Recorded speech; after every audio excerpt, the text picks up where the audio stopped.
Smith Show. Clif, welcome to the show. Thank you very much. Clif, I think, I know that most of my audience is very well aware of the WebBot project.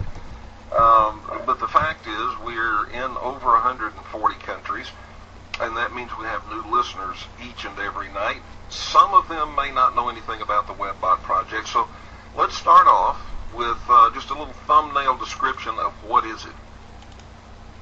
Sure, it's a method of doing forecasts of future kind of events that occurs as a result of sort of psychic leaking out into everybody's conversations on the internet. Okay.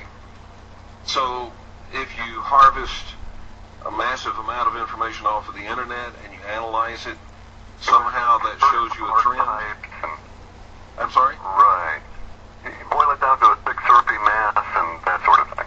Uh-huh. Okay. Now, this gives you then, we can call them some predictive statements or predictions. Basically what we end up with is a collection of words that are clustered under set theory into various archetype groups. These archetype groups are then used to drill down to detailed layers, and it provides us, if you will, manifestations that might show up in the archetypes. We work under the assumption that everybody is psychic. Most people don't know they're psychic, and even if they do know they're psychic, they're probably not aware of when they're being psychic, and some of this stuff leaks out. Mm-hmm. Okay, so it's sort of just unconscious communications, unconscious things that we're putting in our communications that give you indicators.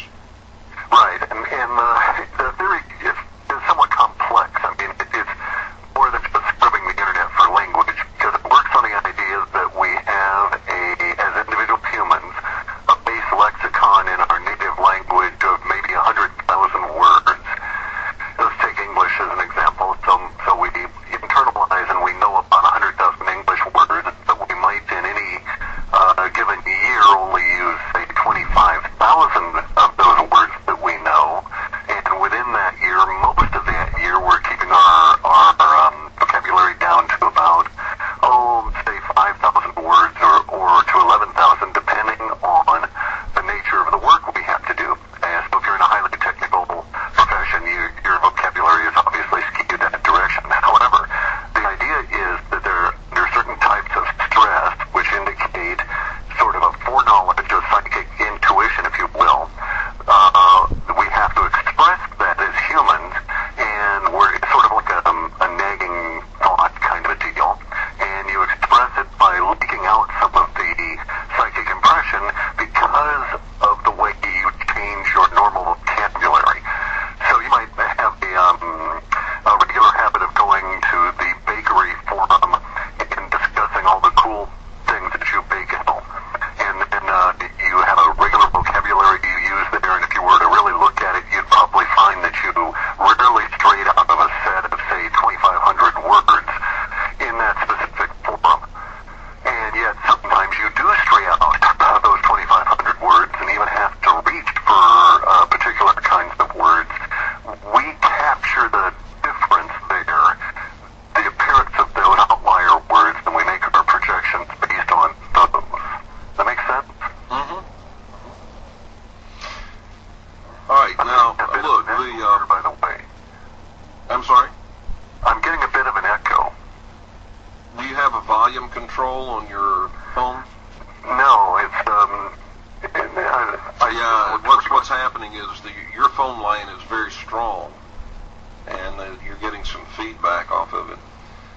Yeah. All right, now look, the U.S. government has developed over the years a track record of being very, very nervous about anyone that can make accurate predictions about the future. And they have a tendency to sort of sick the FBI on such folks. They investigate them, put them under surveillance, generally make life unpleasant for them. Since the WebBot has